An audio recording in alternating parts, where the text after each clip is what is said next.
नमस्ते मित्रों, कथा निधि चैनल पर आपका बहुत बहुत स्वागत है। हमारी आज की कहानी लिखी है अनामिका जी ने। कहानी का नाम है पछतावा।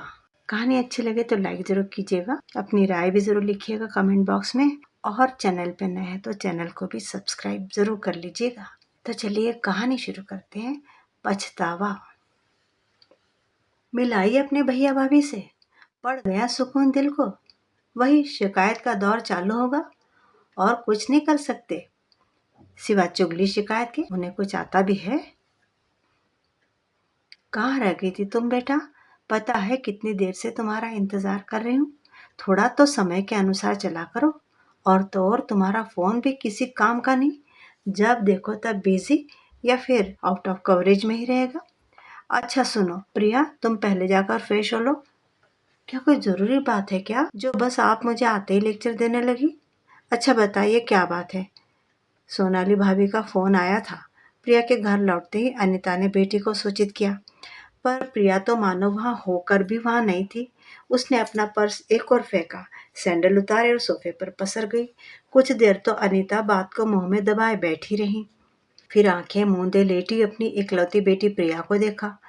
मन मस्तिष्क में झंझावात सा उठ रहा था। वे दिन भर प्रिया की प्रतीक्षा में बैठी रहती है, पर वह घर लौटकर मानो बड़ा उपकार करती है उन पर। उसके पास माँ से बात करने का ना तो समय होता है, ना ही मन होता है। मन हुआ इतनी जोर से चीखे कि प्रिया तो क्या पास पड़ोस तक हिल उठे और उनके मन का सारा गुबार निकल जाए।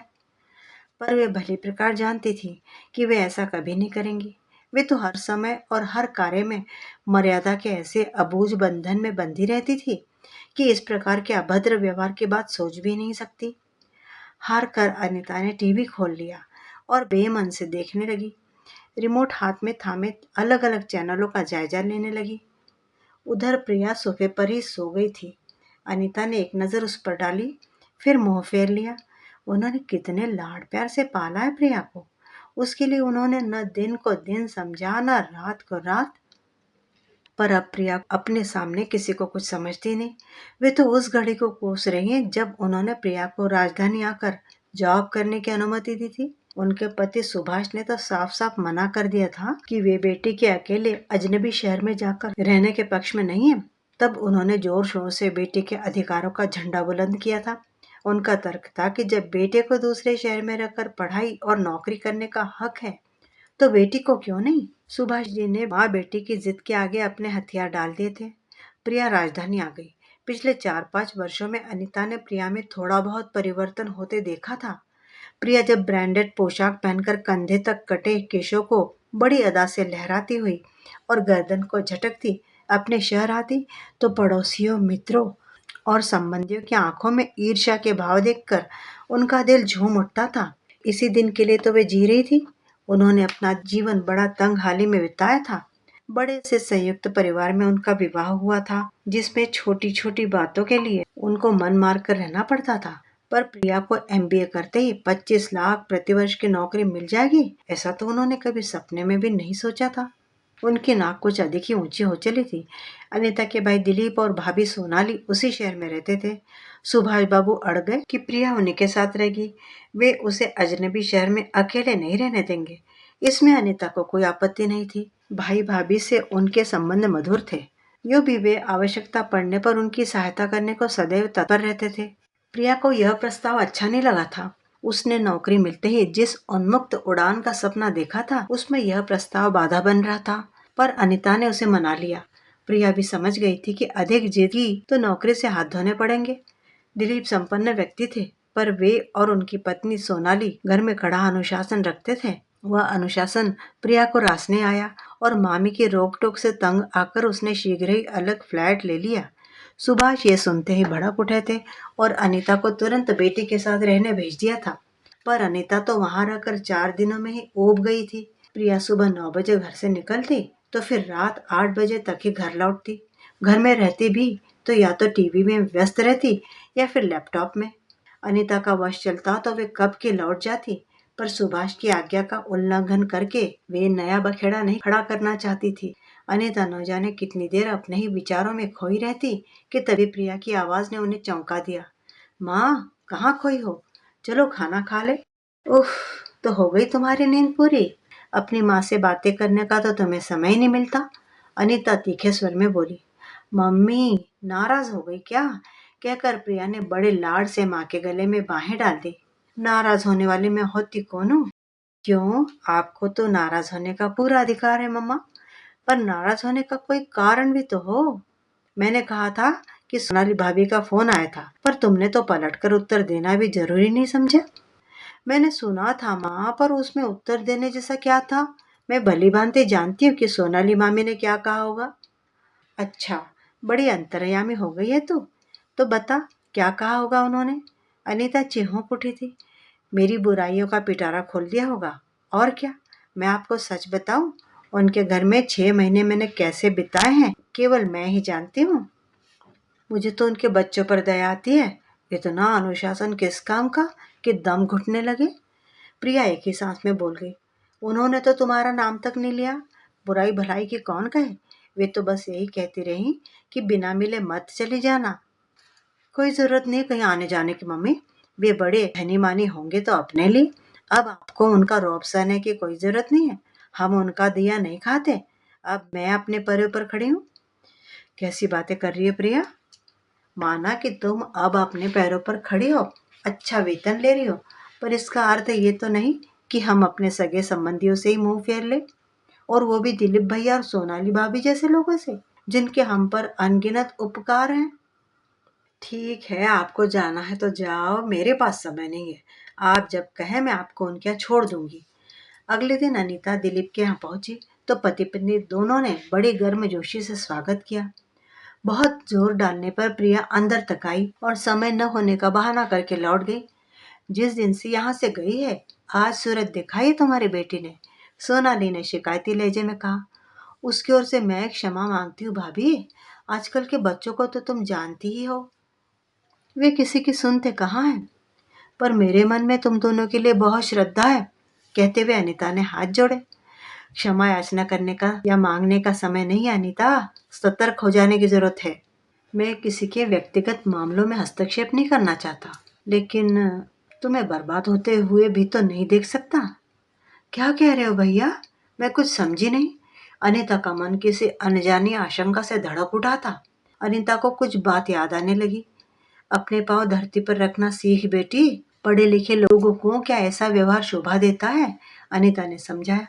आप लोगों के कहने से मैं उनके यहाँ रहने को तैयार हो गई थी। यूँ मैंने कभी स्वयं को उन पर बोझ नहीं बनने दिया, पर अब नहीं। उनकी रोक टोक से तो मेरा दम घुटने लगा था। प्रिया ने अपनी असमर्थता जताई। ठीक है, जैसी तेरी मर्जी। कल ऑफिस जाते समय मुझे छोड़ देना, लौटते समय ले आना। वैसे भी दिन भर अकेले बैठे बैठे मन ऊब जाता है। अनीता ने बात समाप्त की। तुमने पूछा नहीं कि प्रिया यहाँ से क्यों चली गई? पूछा था, पर वो तो आपको ही बुरा भला कहने लगी थी। कहती है कि आपके कठोर अनुशासन में उसका दम घुटता है। स्वयं को सही साबित करने के लिए कुछ तो कहेगी ही, पर मैं तुमसे कुछ नहीं छुपाऊंगा।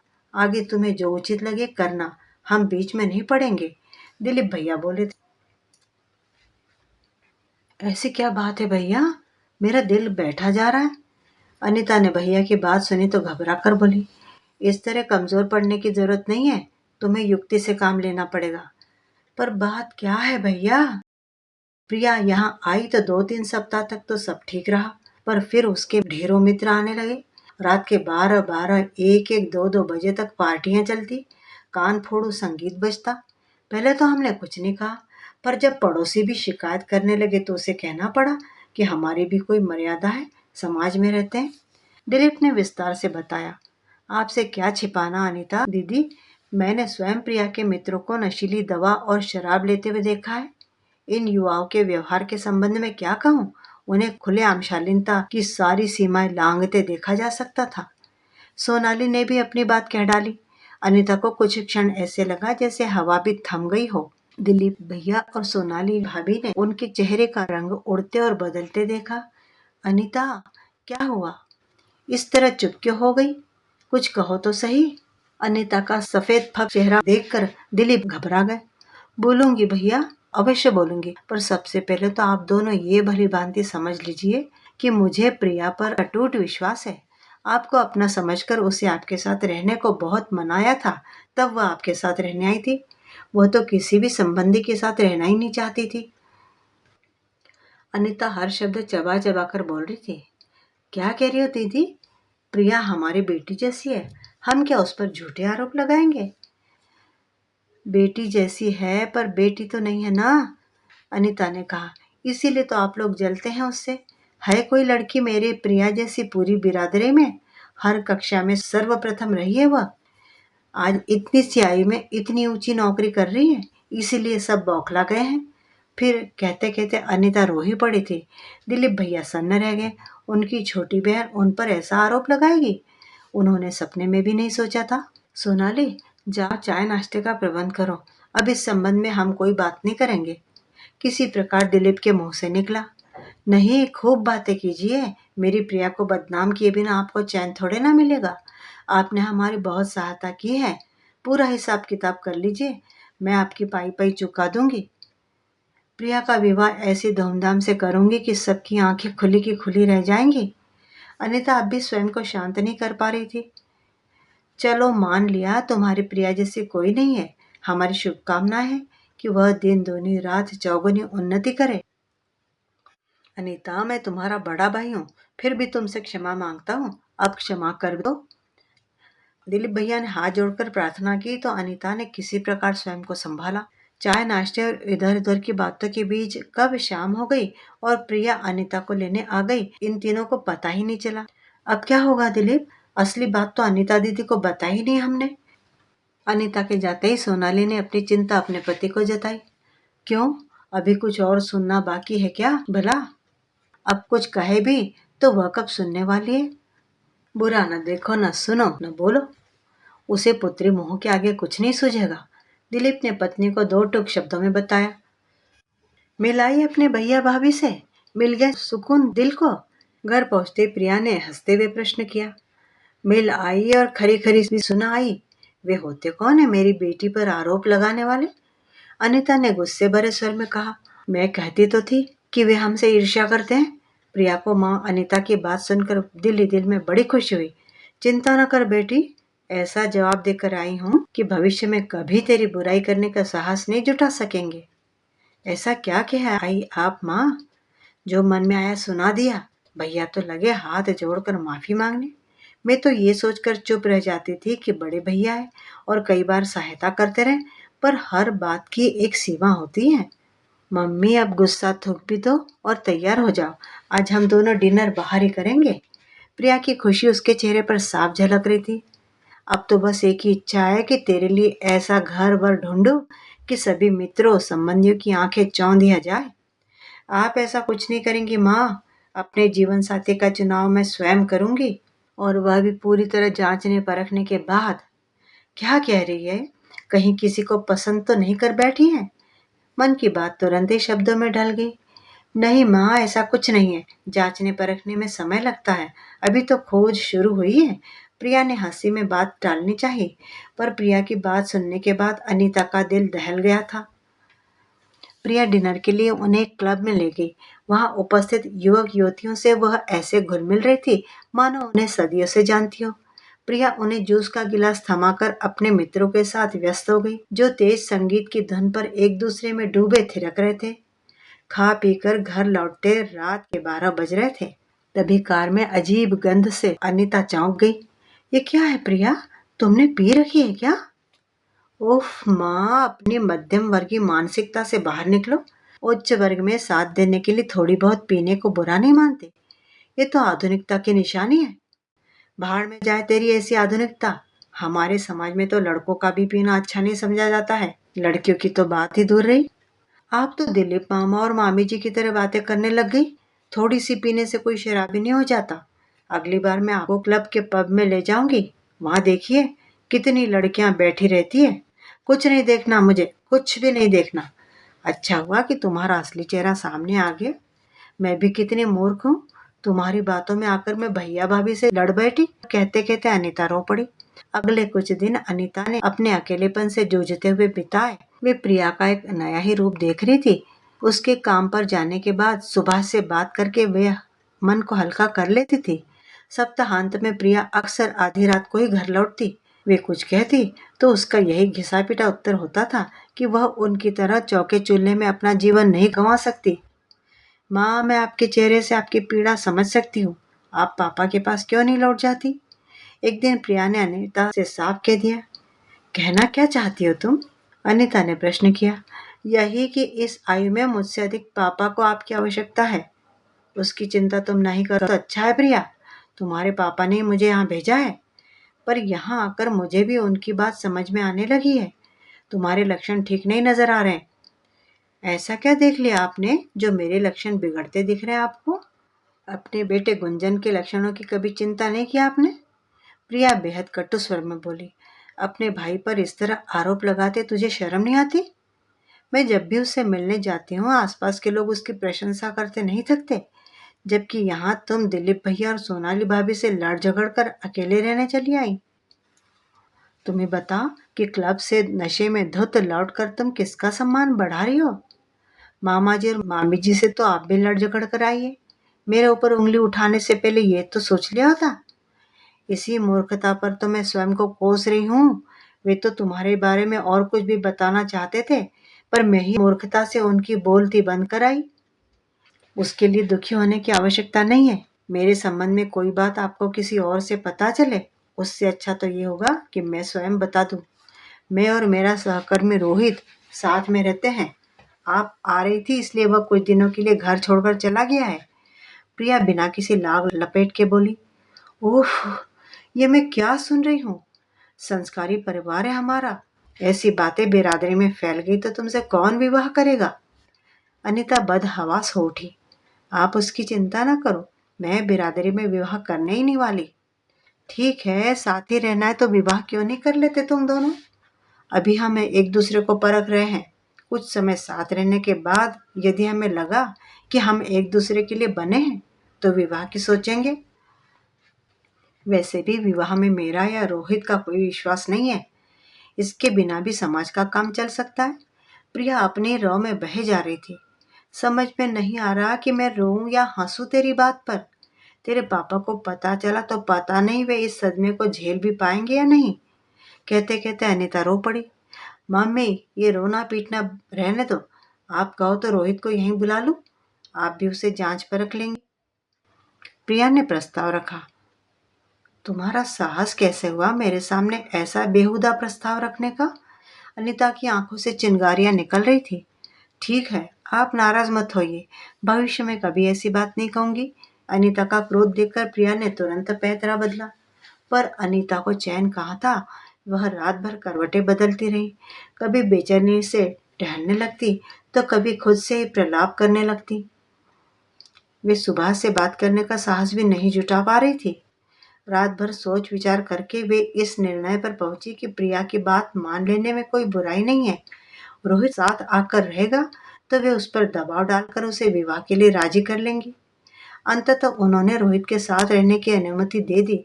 अतः दूसरे दिन वह साथ रहने के लिए आ धमका। अनीता को जब भी अवसर मिलता वे दोनों को विवाह बंधन के लाभ गिनाती, पर प्रिया और रोहित अपने तर्कों द्वारा उनके हर तर्क को काट देते। इतनी मानसिक यातना उन्होंने कभी नहीं झेली थी। वे मन ही मन इतनी डरी हुई थी कि सारे प्रकरण की जानकारी सुभाष को देने में उनका मन कांप उठता था। इसी उहापोह में कब 3 माह बीत गए उन्हें पता ही नहीं चला। अपने सभी प्रयत्नों को असफल होते देखकर उन्होंने सारी जानकारी अपने पति को देने का निर्णय लिया। फिर उन्होंने फोन उठाया ही था कि प्रिया का ही फोन आ गया। मम्मी, हम 8-10 सहेलियों ने रात्रि उत्सव का आयोजन किया है। मैं आज रात घर नहीं आऊंगी। कल सुबह मिलेंगे। शुभ रात्रि, कहकर प्रिया ने उन्हें सूचित किया और फोन काट दिया। उनकी प्रतिक्रिया जानने का प्रयत्न तक नहीं किया। कौन है ये सहेलियां जिनके साथ इस पार्टी का आयोजन किया जा रहा है? उन्होंने रोहित के आते ही प्रश्न किया। फेसबुक पर प्रिया की सैकड़ों सहेलियां हैं। मैं कैसे जान सकता हूँ कि वह किन के साथ पार्टी कर रही है? सच पूछिए तो हम एक दूसरे के व्यक्तिगत मामलों में दखल नहीं देते। रोहित ने हाथ खड़े कर दिए तो अनीता विस्फारित नेत्रों से उसे ताकती रह गई। फिर उन्होंने तुरंत ही फोन पर पूरी जानकारी सुभाष को दे दी। सारी बात सुनकर वे देर तक उन्हें भला बुरा कहते रहे। फिर वे काफी देर तक आंसू बहाती रही। पर उस दिन उन्हें बहुत दिनों के बाद चैन की नींद आई, क्योंकि उन्होंने सुभाष को कह दिया था। उन्हें लगा कि शीघ्र ही सुभाष आकर उन्हें इस यंत्रणा से मुक्ति भी दिला देंगे। वे बहुत गहरी नींद में थी जब फोन की घंटी बजी। हेलो, हेलो, कौन? उन्होंने उन्निंदे सुर में पूछा। जी, मैं तान्या, प्रिया की सहेली। हम लोग खा पीकर मस्ती करने सड़क पर निकले थे। प्रिया कार पर नियंत्रण नहीं रख सकी। उसकी कार कुछ राह चलते लोगों पर चढ़ गई। हम पुलिस स्टेशन में हैं। आप रोहित के साथ तुरंत वहां पहुंचिए। बदहवास अनीता ने रोहित के कमरे का दरवाजा पीट डाला। रोहित के दरवाजा खोलते ही उन्होंने पूरी बात बता दी। ठीक है, मैं तैयार होकर आता हूँ। और फिर रोहित ने दरवाजा बंद कर लिया। कुछ देर के बाद दरवाजा खुला तो रोहित अपने दोनों हाथों में सूटकेस थामे खड़ा था। अरे बेटा, इस सब की क्या जरूरत है? अनीता ने प्रश्न किया। आंटी, क्षमा कीजिए, मैं आपके साथ नहीं जा रहा। मेरा एक सम्मानित परिवार है। मैं पुलिस और कचहरी के चक्कर में नहीं पड़ना चाहता, और इस तरह से मैं उन्हें ठेस नहीं पहुंचा सकता। मैं यह घर छोड़कर जा रहा हूँ। आप जाने और आपकी सिरफिरी बेटी जाने। क्रोधित स्वर में बोलकर रोहित बाहर निकल गया। जब तक अनीता कुछ बोल पाती, वो कार स्टार्ट करके निकल चुका था। उस अंधकार में उन्हें दिलीप की ही याद आई। फोन पर ही उन्होंने क्षमा याचना की और सहायता करने का आग्रह किया। दिलीप भैया ने उन्हें धीरज बंधाया, आश्वासन दिया कि वे तुरंत पहुंच रहे हैं। रिसीवर रखकर अनीता वहीं सिर थाम कर बैठ गई। उसके आंसू थे कि थमने का नाम नहीं ले रहे थे। खबर मिलते ही सुभाष अगली सुबह भागे भागे आए, लेकिन परिस्थिति तब तक हाथ से निकल चुकी थी। अब सिवा पछताने के कुछ नहीं रह गया था। साथ ही साथ अनीता भी बेटी की इस हालत के लिए जिम्मेदार थी। अगर समय रहते ही अनीता पति को पूरी बात बताकर और साथ मिलकर कुछ कड़े फैसले ले लेती, तो शायद बात कुछ और होती और प्रिया एक अच्छी जिंदगी जी रही होती। माँ बाप पछता रहे थे, पर अब हो ही क्या सकता था। मित्रों, अभी आप सुन रहे थे अनामिका जी की लिखी कहानी पछतावा। कहानी पर अपनी राय जरूर कमेंट बॉक्स में लिखिए। अच्छी लगी हो तो लाइक करके चैनल को सब्सक्राइब भी जरूर कर लीजिएगा। धन्यवाद।